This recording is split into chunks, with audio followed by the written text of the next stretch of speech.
할렐루야. 우리 하나님께 영광 돌립니다. 여러분 모두를 우리 주님의 이름으로 축복합니다. 9월 25일 주일 말씀 묵상입니다. 마지막 주는 항상 선교 헌신 예배인데 그동안 주보에만 올려놓고 미루었던 에베소 4장 말씀을 같이 나누고 은혜 받기를 원합니다. 에베소 4장 1절 말씀부터 6절 말씀까지입니다. 먼저 기도하겠습니다. 영광과 감사를 우리 하나님께 올려드립니다. 홀로 영광을 받으시기에 합당하신 하나님, 주의 백성들이 사모함으로 드리는 이 예배를 받으시기를 원합니다. 주의 보혈을 의지하고 주의 이름을 의지하여 싸우니 우리의 모든 죄와 허물을 사하시고 눈을 여시고 귀를 여시며 마음을 열어 하나님의 선하신 뜻을 온전히 분별하고 믿음에 서는 귀한 시간 되게 하옵소서. 성령 하나님 충만하게 우리 가운데 역사하시기를 원합니다. 마음이 상한 자, 병든 자, 문제 있는 자들 회복되게 하시며 오직 말씀에 붙들림 바 되고 복음과 하나님의 은혜의 통로가 되는 삶을 살게 하옵소서. 종을 낮추시옵소서. 겸손하게 하시고 오직 말씀에 도구만 되기를 원합니다. 예수님의 이름으로 사모하며 기도합니다. 아멘. 에베소서 4장 1절 말씀 보겠습니다. 그러므로 주 안에서 갇힌 내가 너희를 권하노니 너희가 부르심을 받은 일에 합당하게 행하여 모든 겸손과 온유로 하고 오래 참음으로 사랑 가운데서 서로 용납하고 평안에 매는 줄로 성령이 하나 되게 하신 것을 힘써 지키라. 몸이 하나요 성령도 한 분이시니 이와 같이 너희가 부르심의 한 소망 안에서 부르심을 받았느니라. 주도 한 분이시요 믿음도 하나요 세례도 하나요 하나님도 한 분이시니 곧 만유의 아버지시라. 만유에 계시고 만유를 통일하시고 만유 가운데 계시도다. 아멘. 자, 여러분, 성도는 누굽니까? 구원받은 백성이죠. 구원받은 백성은 하나님의 소유, 하나님께 속했다라는 것입니다. 우리 모두는 하나님의 창조물들이죠. 그럼 여러분 생각해 보십시오. 하나님이 풀 한 포기 공중에 나는 새 한 마리도 만드실 때는 목적하신 바가 있다는 겁니다. 우리가 부름받았다는 것, 우리가 구원받았다는 것을 기억하시기 바랍니다. 하나님이 저와 여러분을 창조하시고 수많은 사람들 가운데서 부르셨을 때는 이유가 있는 겁니다. 우리 모두는 부름받은 자들입니다. 그렇다면 부름받은 자에게 가장 중요한 것은 뭐겠습니까? 첫째는 누가 나를 불렀는가겠죠. 너무 당연한 이야기 아닙니까? 우리는 하나님의 창조물일 뿐만 아니라 하나님이 우리를 택하시고 지명하여 부르신 존재입니다. 아브라함과 이삭과 모세와 바울을 부르셨던 그 하나님, 우리는 아브라함이 아니고 모세가 아니고 이삭이 아니고 바울이 아니지만 여전히 하나님은 동일하시다라는 겁니다. 그렇다면 우리도 합당한 반응을 보여야 된다고 저는 믿습니다. 아브라함이 부름을 받을 때 본토 친척 아비 집을 떠나죠. 하나님이 이삭을 제물로 부르실 때 기꺼이 모리아산에서 제물이 되기를 기뻐했고 원망치 않았습니다. 80세 된 모세를 부르실 때 그는 기꺼이 모든 소유를 버려두고 하나님의 일에 순종들죠. 예수님의 제자들을 보십시오. 우리는 이렇게 우리를 부르시는 하나님이 같다는 것을 기억하셔야 됩니다. 우리가 있는 곳에서 우리의 삶의 현장에서 하나님께서 기뻐하시는 나를 부르시는 그 하나님을 기쁘시게 하기 위하여 올인하는 삶이 필요하다라는 겁니다. 부름에 합당한 자들의 두 번째 삶이 중요합니다. 그건 바로 삶의 중심, 삶의 태도죠.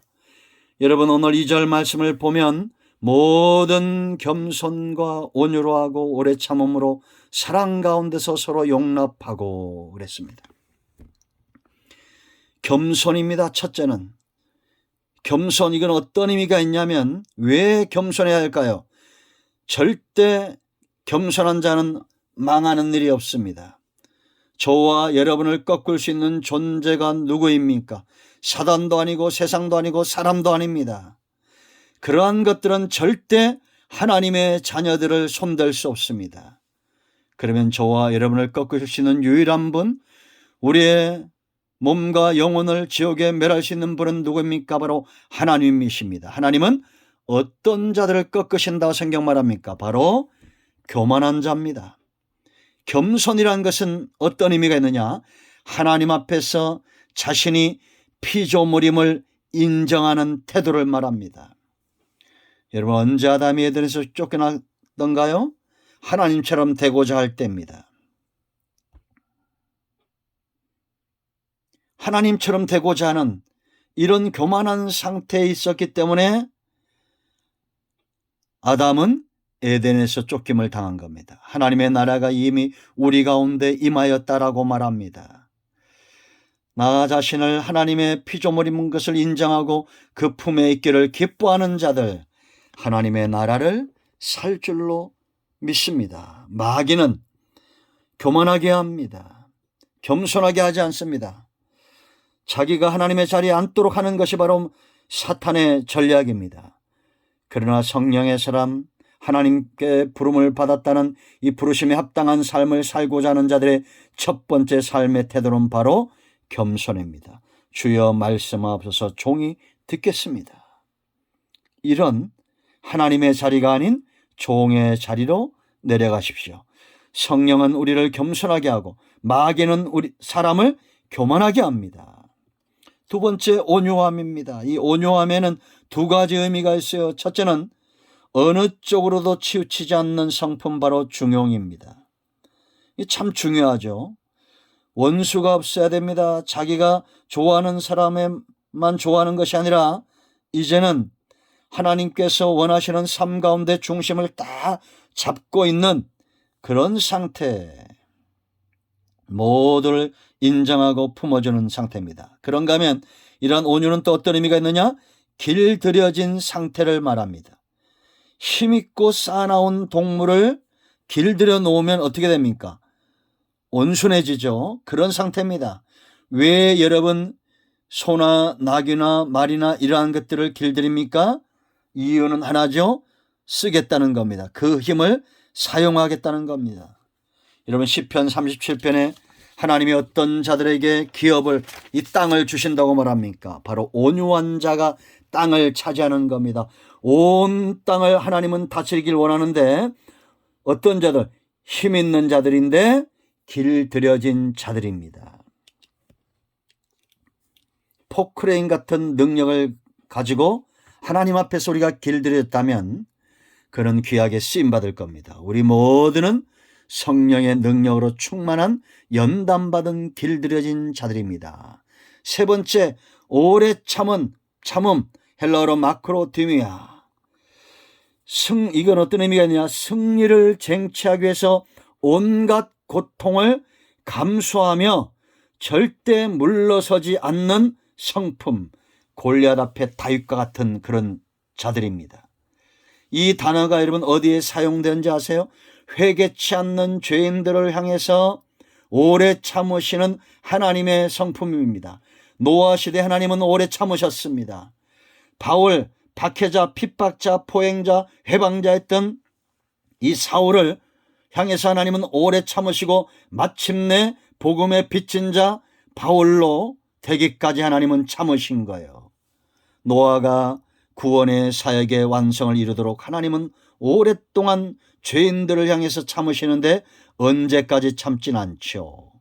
120년간 노아가 방주를 만드시면서 의를 전파했지만 그들은 회개하고 돌아오지 않는 고집센 자들이었습니다. 결국은 심판을 면하지 못했다라는 거죠.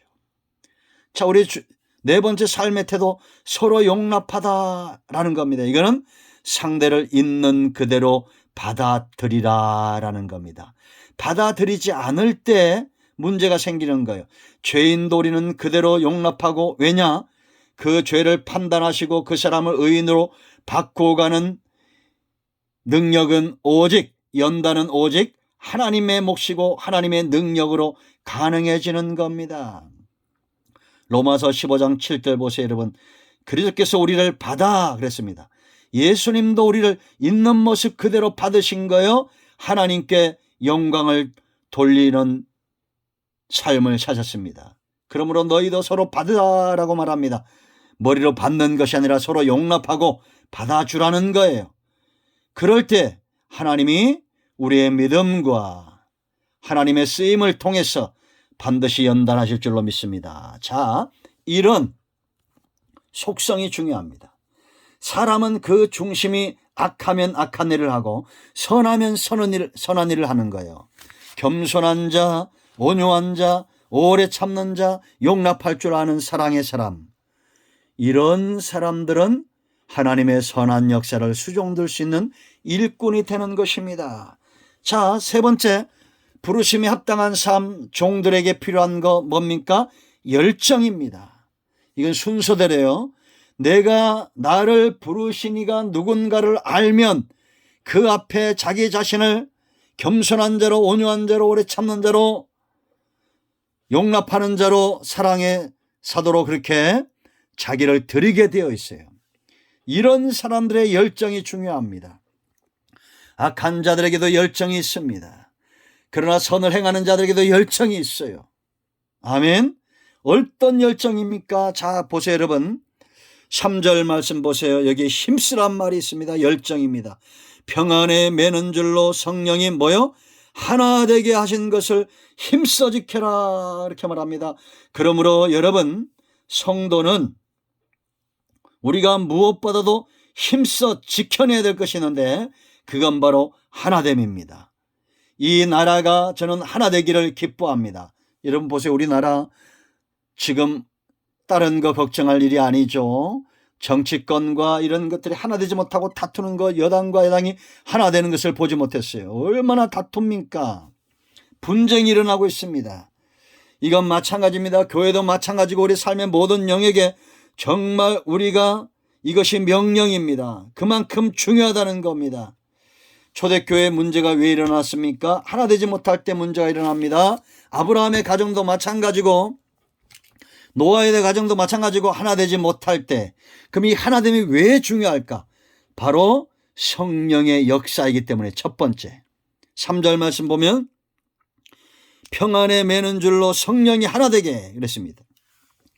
사단은 이간질하는 자입니다. 참수하는 자입니다. 분쟁하고 깨트리고, 이거는 사단의 역사예요. 그러나 성령은 하나 되게 하는 겁니다. 그런데 저와 여러분과 더불어 우리가 힘써 하나됨을 지킬 때 성령이 우리 가운데 역사한다는 겁니다. 그래서 성령 충만한 교회는 하나 되는 거예요. 아멘. 이게 바로 성령의 매인 자들입니다. 우리가 예수 믿는 순간 성령 안에 있습니다. 그런 자들은 하나 된다. 평안의 매. 왜 평안할까요? 사랑이 있기 때문입니다. 그래서 평안과 사랑은 절대 떨어지지 않습니다. 하나 되는 겁니다. 사랑하면 평안하고 평안하면 하나 되게 되어 있어요. 할렐루야. 두 번째, 왜 하나 되어야 되냐? 한 몸이라는 겁니다. 4절 보세요. 몸이 하나다라는 겁니다. 우리의 머리 누구예요? 그리스도를 머리로 한 우리는 모든 지체입니다. 발이 다르고 손이 다르고 다르죠. 귀가 다르고 눈이 다릅니다. 이 다름을 인정하되 하나라는 것을 인정해야 돼요. 여러분, 부부도 달라야 그게 정상입니다. 목사와 성도들은 다 다른 겁니다. 하나님이 그렇게 우리를 만드셨어요. 손만 다 만들지 않고 발만 다 만들지 않고 서로 각기 필요한 대로 만들어놨어요. 그런데 불편하죠. 그러나 유익하죠. 그렇지 않습니까? 내가 하지 못하는 것, 저 사람이 하는 것, 그게 유익입니다. 우리는 한 몸이에요.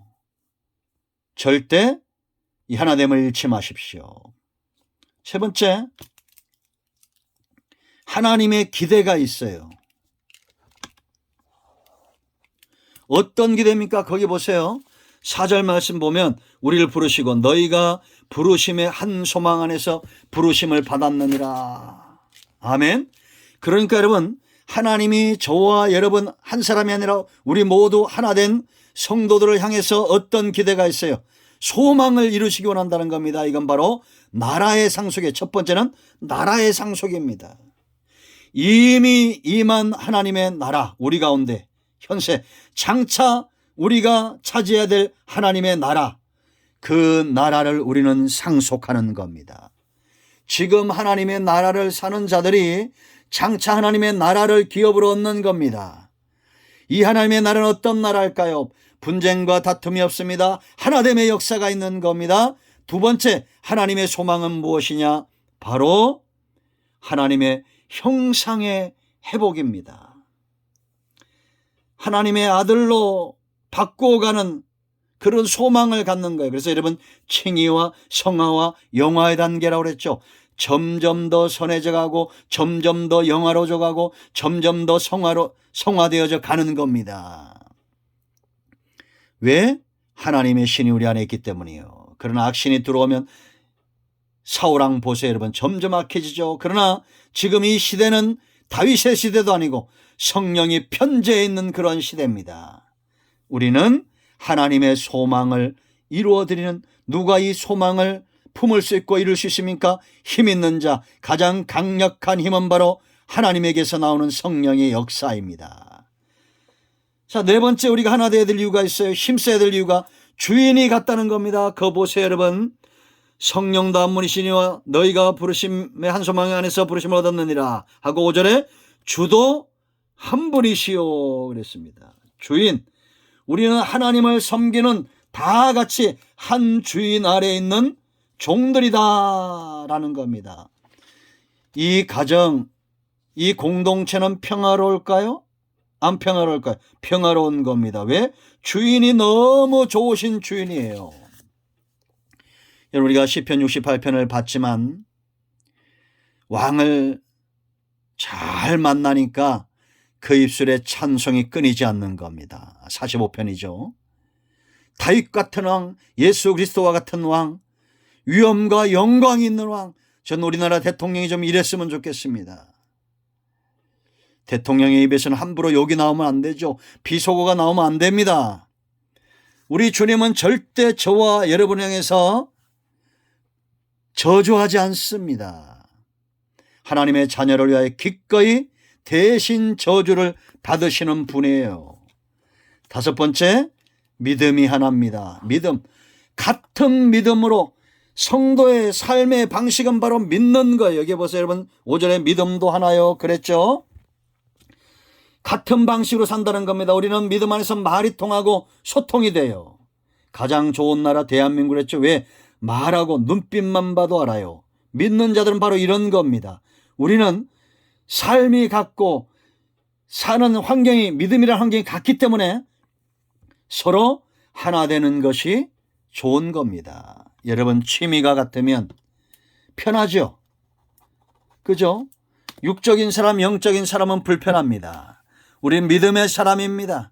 찬송하는 일에 하나가 되고 말씀을 읽고 듣는 일에 하나가 되죠. 사모함에 하나가 됩니다. 얼마나 이것이 유익합니까? 그 다음에 그래서 세례가 하나다. 이거는 믿음의 외적인 표현입니다. 자기 부인이라고 했죠. 자기를 날마다 쳐서 복종시키는 사람, 바로 믿는 자의 삶이에요. 삶이 드러나는 겁니다. 우리가 여러분 로마서 6장에서 살펴봤죠. 알고 여기고 드리고입니다. 우리는 이미 예수님과 십자가에서 우리 육성이 죽었어요. 이제는 하나님이 기뻐하는 삶으로 살아드려야 될 의의 병기로 세례받은 자의 삶이 나타나야 된다라는 겁니다. 하나됨을 힘써 지키시죠. 마지막으로 아버지가 하나다. 보세요, 여러분. 만유의 하나님도 6절에 하나님도 한 분이시니 곧 만유의 아버지시라. 여러분, 저도 아들이 있고 딸이 있지만 아버지가 원하는 것이 어떤 것입니까? 아버지는 뭘 원하겠어요? 자녀들의 평안이죠. 하나됨입니다. 다툼을 원치 않습니다. 여러분, 하나님은 만유의 믿는 자의 아버지다라는 겁니다. 하나님을 아버지라 부르는 자들에게 좋은 일이 있을 겁니다. 여러분, 우리 모두는 하나님을 아버지라 부른 자들이에요. 거짓의 아비는 사탄입니다. 그러나 하나님은 진실하신 분이고 하나님 안에 진리가 있고 그 입에서 나오는 모든 말씀으로 인하여 우리가 삽니다. 그러므로 하나 되기를 힘써 지킵시오. 오늘 우리는 부르심에 합당한 삶을 살펴봤습니다. 우리를 부르시는 분은 여호와입니다. 그러므로 그 앞에 겸손하십시오. 온유하십시오. 오래 참으십시오. 용납하십시오. 그리고 열정을 내십시오. 하나됨을 힘써 지켜야 됩니다. 아멘. 성령 안에 있기 때문입니다. 우리가 한 몸이기 때문입니다. 하나님의 기대가 있기 때문이에요. 우리의 주인이 하나이시고 믿음이 하나고 세례가 하나고 아버지가 한 분이시기 때문입니다. 이 모든 일에 최선을 다하고 부르심에 합당한 삶을 사는 우리 모두가 되기를 축원드립니다. 마라나타, 주님 오실 날이 멀지 않았습니다. 오늘도 응답이 저와 여러분에게 우리 삶의 현장에 임하였습니다. 아멘. 기도합니다. 예수님의 이름으로 기도합니다. 이 말씀대로 되게 하여 주시옵소서. 우리 가운데 마음이 상한 자, 병든 자 치유하시고 회복시켜 주시기를 원합니다. 예수님의 이름으로 사모하며 축복하며 취하며 기도합니다. 아멘. 이제는 우리 주 예수 그리스도의 크신 은혜와 하나님 아버지의 큰 사랑과 성령의 위로교통 충만 치유 회복하심의 역사가 영상을 통해서 예배하는 모든 심령들 가운데 있을지어다. 아멘. 할렐루야. 응답되었습니다. 아멘.